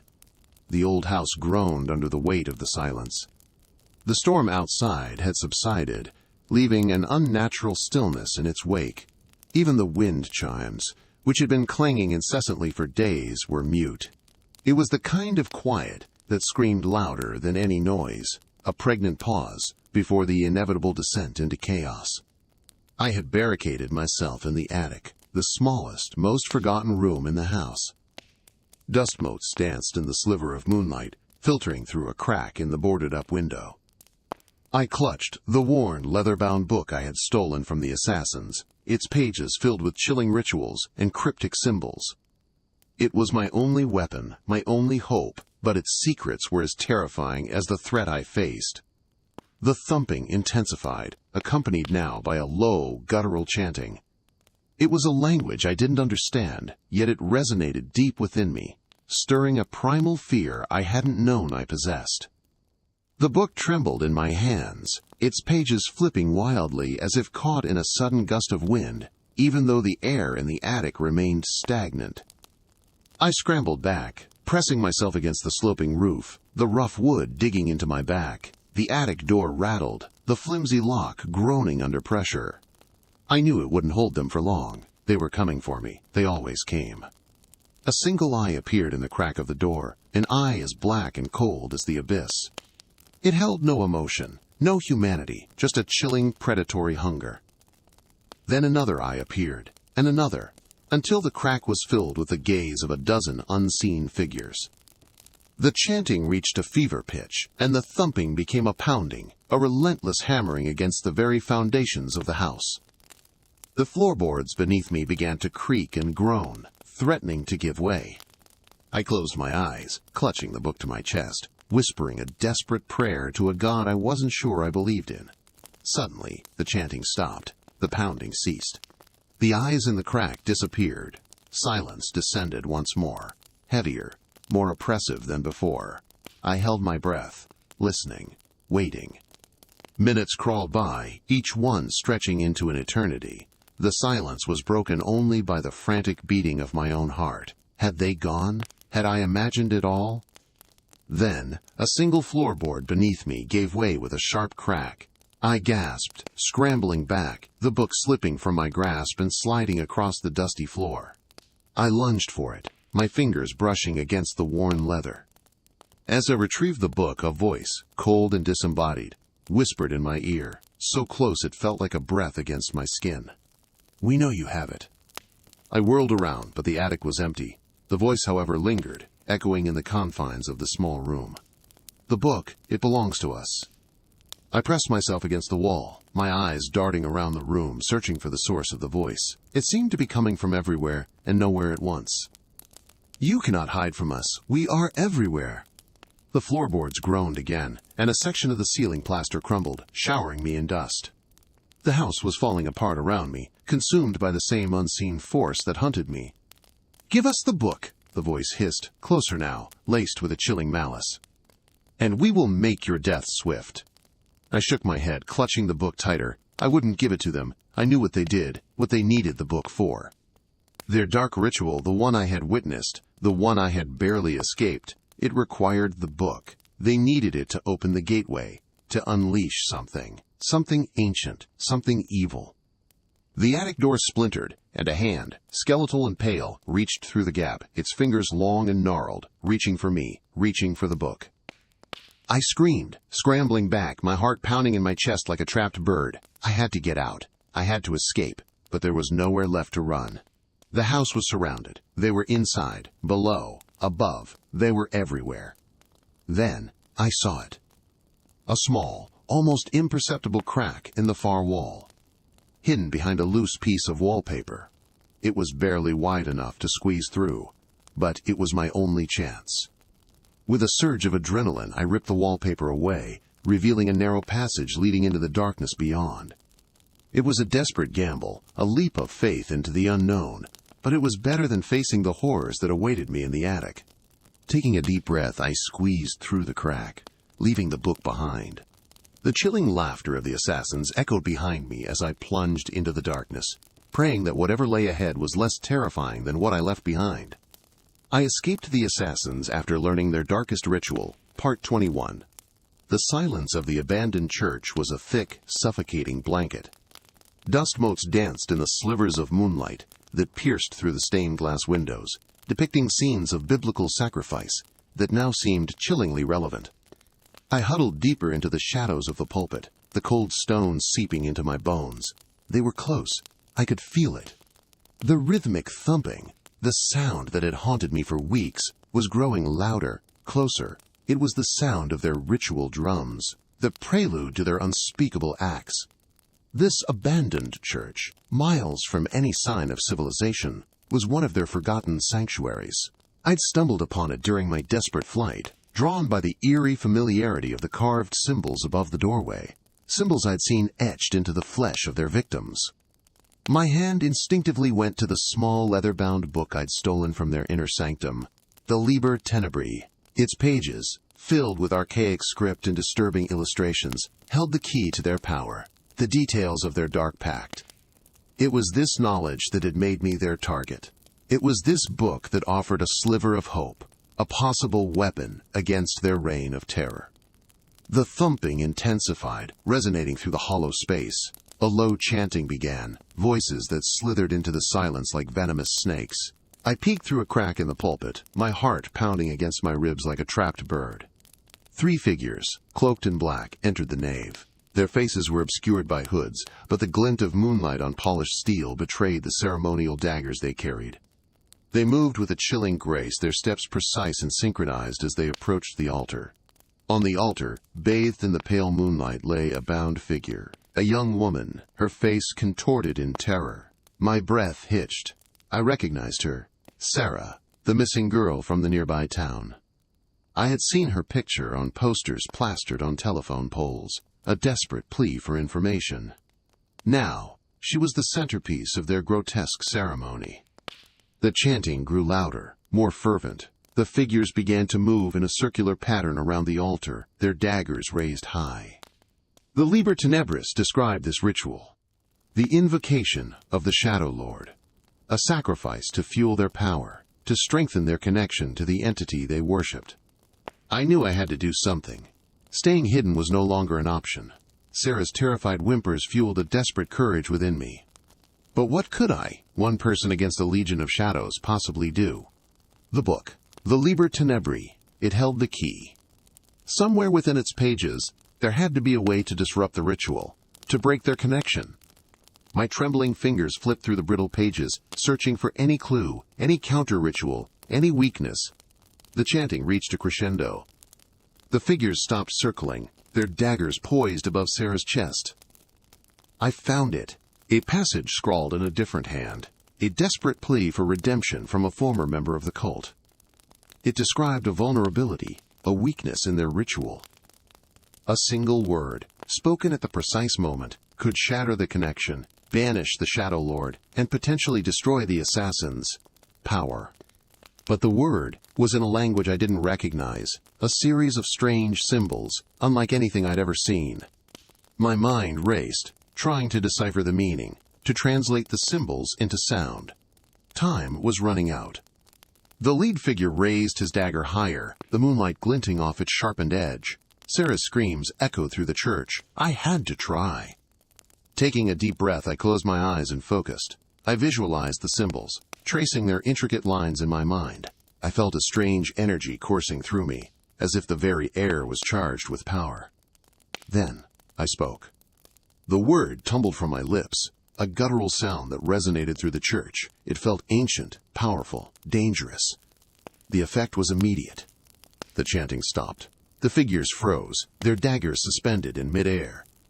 The air crackled with an unseen energy. A low growl, like the sound of a wounded beast, echoed from the altar. The shadows in the church seemed to writhe and twist, as if something unseen was struggling to maintain its hold. The lead figure turned towards the pulpit, his hooded face still obscured. He took a step forward, then another. The other two figures followed, their movements slow and deliberate, like puppets on invisible strings. They knew I was here. They knew I had spoken the forbidden word, and they were coming for me. The hunt was on. Again. I escaped the assassins after learning their darkest ritual. Part 22. The antique clock in the church tower chimed twice, the metallic clang echoing through the pre-dawn stillness like a death knell. My refuge, this forgotten sanctuary on the outskirts of civilization, felt less like sanctuary and more like a cage. Every rustle of the wind against the stained glass windows, every creak of the aged wooden pews, sounded like the assassins' approach. I hadn't slept. The vision, the ritualistic chanting, the crimson glow of the thing they worshipped, it played on repeat in my mind. The elder's words, whispered just before I'd made my escape, haunted me. They'll find you. The vessel cannot remain empty. Vessel? What vessel? Me? Were they planning to use me in their grotesque ceremony? The thought sent a shiver colder than the damp church air down my spine. I clutched the tattered journal I'd stolen from their headquarters, its leather cover cold and smooth beneath my fingertips.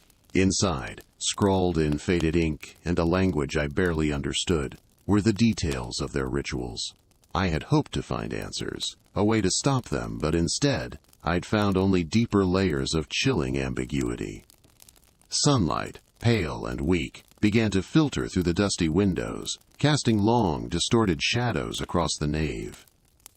I rose, my joints stiff and aching, and moved towards the altar. The air here felt heavier, thick with a scent of stale incense, and something else, something faintly metallic, like old blood. I knelt, not to pray, but to examine the worn stone surface. There were faint etchings here too, symbols mirroring those in the journal. Suddenly, a sharp crack from outside shattered the fragile piece. I froze, my heart hammering against my ribs. Footsteps, slow, deliberate, crunching on the gravel path leading to the church. Panic clawed at my throat. I scrambled to my feet, desperately searching for an escape route. The heavy oak door was the only exit. Trapped. The footsteps stopped at the entrance. A moment of silence, thick with anticipation, stretched on. Then the heavy door creaked open. A figure stood silhouetted against the pale morning light, tall, cloaked, and terrifyingly familiar. It wasn't one of the assassins I'd encountered before. This figure emanated an aura of ancient power, a quiet menace that dwarfed even the elders. His face was obscured by the deep shadows of his hood, but I could sense his gaze, cold and piercing, fixed on me. He stepped into the church, the door swinging shut behind him with a resounding thud, plunging the interior back into semi-darkness. He moved with an unnatural grace, gliding across the stone floor as if he were floating. As he drew closer, I saw a glint of metal in his hand. A long, ceremonial dagger, its blade etched with the same symbols I'd seen on the altar and in the journal. "You cannot hide." His voice was low and resonant, echoing through the church like the tolling of a funeral bell. "The vessel has been chosen." I backed away, my breath caught in my throat. "I don't understand," I stammered, my voice barely a whisper. "What do you want?" He stopped a few feet away, the dagger held loosely at his side. "You know what we want. The ritual requires a pure soul, a conduit for the power. You have been chosen." "Chosen? By whom?" My voice trembled.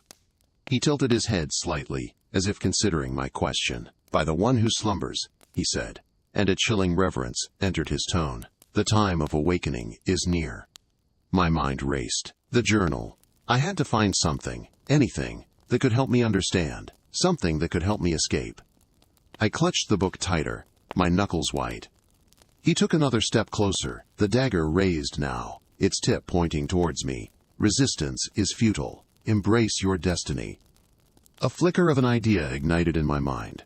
The journal mentioned a weakness, a vulnerability in the ritual. Something about a specific sequence of words, a counter-invocation. I frantically flipped through the brittle pages, scanning the cryptic text. "Stop!" I cried, my voice cracking with fear and desperation. "I know what you're planning. I know how to stop it." He paused, his hand hovering in the air. A flicker of something that might have been surprise, or perhaps amusement, crossed his shadowed face. "Do you now?" he said, his voice laced with a chilling skepticism. My fingers landed on a particular passage, a paragraph marked with a strange symbol I hadn't noticed before. My heart pounded as I read the words aloud, stumbling over the unfamiliar pronunciation. The air in the church seemed to thicken, the temperature dropping suddenly.